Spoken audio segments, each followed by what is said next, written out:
orang atau kelompok. Padahal kita masih punya. Ada data yang tidak valid, ada cara penyampaian tidak benar, ada protes yang kemudian tidak terverifikasi atau terrespon dengan baik. Ini yang menjadi pertanyaan saya kepada Pak Anies adalah, menurut Pak Anies kira-kira bagaimana tata kelola bansos agar satu tidak saling klaim, dua bisa tepat sasaran, tiga tidak menimbulkan kecemburuan-kecemburuan, sehingga inilah satu harapan yang betul-betul bisa diterima oleh rakyat. Semoga. Masih ada waktu Bapak? Cukup. Kami persilakan calon presiden nomor urut 1 Bapak Anies Baswedan menjawab pertanyaan yang disampaikan oleh calon presiden nomor urut 3 Bapak Ganjar Pranowo. Waktu Bapak Anies 2 menit dimulai saat Bapak berbicara. Ya, terima kasih Pak Ganjar. Pertama, kita harus menyadari bahwa yang disebut sebagai bansos adalah bantuan untuk si penerima, bukan bantuan untuk si pemberi. Karenanya, dia diberikan sesuai dengan kebutuhan si penerima.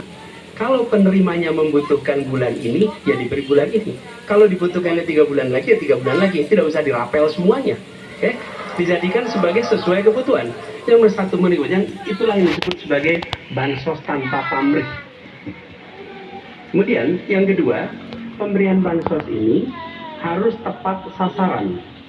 Artinya diberikan melalui pendataan yang baik, informasi data itu harus akurat, dan mekanisme pemberiannya melalui jalur birokrasi, bukan dibagikan di pinggir jalan, tapi dibagikan langsung di lokasi menggunakan jalur birokrasi. Kemudian yang ketiga, yang tidak kalah penting, ketika kita berbicara tentang bansos ini, harus bansos itu bisa dipastikan mereka yang miskin, prasejahtera itu termasuk di dalamnya. Jangan sampai mereka terlewatkan. Karena itu kami menyusun ini sebagai bagian dari perubahan adalah bansos plus.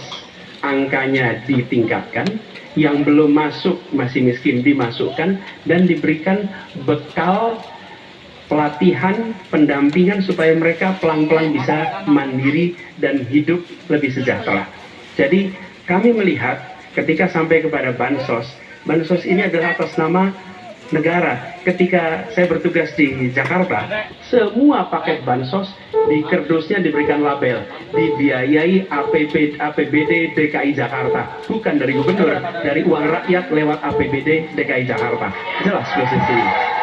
Selanjutnya kami mohon kepada calon presiden nomor 3 Bapak Ganjar Pranowo menanggapi jawaban calon presiden nomor 1 Bapak Anies Baswedan. Waktu Bapak 1 menit dimulai saat Bapak berbicara. Terima kasih. Ya, kali ini pasti setuju dong. Karena proses logic thinkingnya adalah datanya diperbaiki. Ini yang pernah kita lakukan, dan ketika kawan-kawan KD sudah bersusah payah diberikan ke atas, balik lagi pada data yang sama. Seolah-olah kita abai pada soal data ini, sehingga betul-betul bansos yang diberikan, yang rencananya tadi menurunkan kemiskinan, mengurangi gap, menurunkan kemiskinan oke ternyata, tapi gap tidak. Berapapun besarnya, gapnya tetap tinggi. Ini menarik, dan kami punya data yang kita bisa baca, dan tentu saja ini penting. Memang paradigma bansos, sekali lagi, ini betul-betul hak rakyat. Tugas negara dan pemerintah adalah memastikan itu, bahwa ini adalah tepat sasaran dan tepat waktu. Tadi yang disampaikan betul. Dan kami berusul bantuannya ganti aja deh, bantuan kesra, karena tugas negara itu menciptakan keadilan sosial, bukan menciptakan bantuan sosial. Waktunya habis Bapak.